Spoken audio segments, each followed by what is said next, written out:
از نیمرخ آره یه خورده شبیه چیز عقابی. بابا تاج محل نساخته که اینجوری داری ازش تعریف میکنی. که ما معاینه‌شون کردیم دیدیم که کاندوم داخل واژنشون. سلام رفقا، امیدوارم حالتون توپ باشه. قبل اینکه بریم ویدیوها رو استارت بزنیم یادتون نره دکمه سابو بزنید، لایک رو بزنید، کامنت هم بذارید. خیلی مخلصیم. بزن بریم. ای وای این چیه تو واژن؟ آخرین سکست کی بوده؟ یک هفته پیش.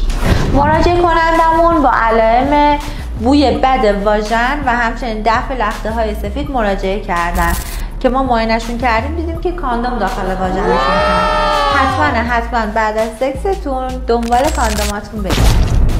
عذر میخوام من نیمه گم شدم و پیدا نمیکنم. ممکنه اونجا باشه؟ کیف پولم گم شده. بی زحمت یه نگاهی بنداز شاید اونجا باشه. خیلی نگران کیفمم. این واژن یا جاساز؟ بابا بزرگم آلزایمر داره. یه هفته است که گم شده. جسارت ها میشه یه نگاهی بندازی؟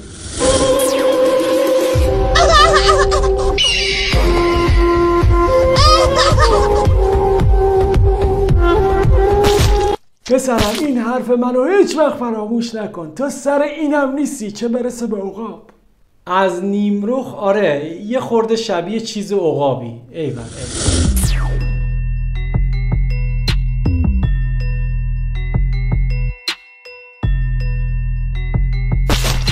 به جای پول بهتون ثواب میده که این از همه چیز با ارزش داره. آره لیست که بشه هممون میریم حج واجب.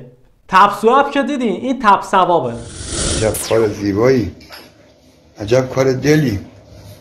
این کار دلیه مهندس معمار. این کار دله. قوقا کردی واقعا. یه کار زیبا بسیار جناب آقای مداحی. یه کاری بسیار زیبا، کار دل هستن. نگاه کنی ایشون هم که مشغول دوغاب کردن اینجاست. صلاح الدین دست ایشونه. صلاح الدین هستن. خدا رو شکر. بابا تاج محل نساخته که اینجوری داری ازش تعریف میکنی. یه توالت ساخته که اونم از فردا میرینی توش دیگه. با این آینه دیگه حوصلت توی حمام سر نمیره. هم آینه است هم یه تلویزیون فوق العاده جذاب. از همه مهمتر اینه که بخار نمیزنه و کنترلش هم ضد آبه. اگه خوشت اومد ما رو فالو کن. ای بابا هی ما میخوایم ترک کنیم نمیذارین که. چقدر خوبه لامصب. بریم سفارش بدیم. همیشه دلم میخواست که زلال احکامو توی حموم ببینم. خدایا شکرت که آرزومو برآورده کردی.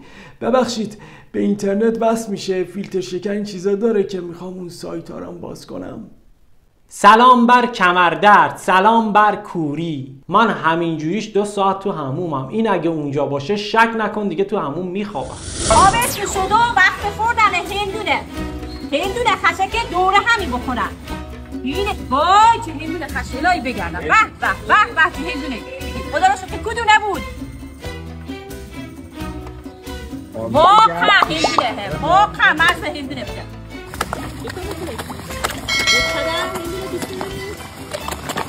تابستون گرم ما فقط هندونه بچسبه. به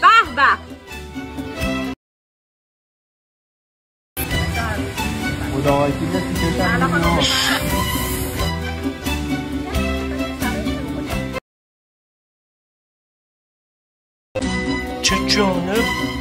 حنا خانم هندونه دوست میدارم. کیه که هندونه دوست نداره؟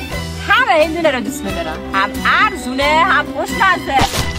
نکته جالبش که منو تحت تاثیر قرار داد این بود که دیدین چقدر مرتب وایستاده بودن که نوبتی بهشون غذا برسه. حالا ما آدم ها رو تصور کنین توی صف نظری. مثلا اشرف مخلوقات هم هستیم. خداییش نمیدونستم که ماهیا اینقدر هندونه دوست داشته باشن. شما میدونستید؟ من فکر کردم تغذیهشون فقط آبه. فکر کنم ایشون از نوادگان حضرت سلیمان هستن.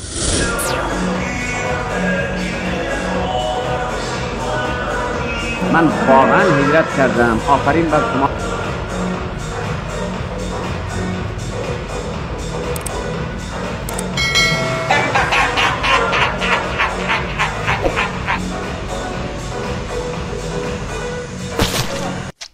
عضله‌ها توی آپدیت بعدی اضافه میشن. نگران نباشید. دخترم توی بوفه باشگاه کار میکردی؟ ایشون مربی پرورش اخلاق هستن.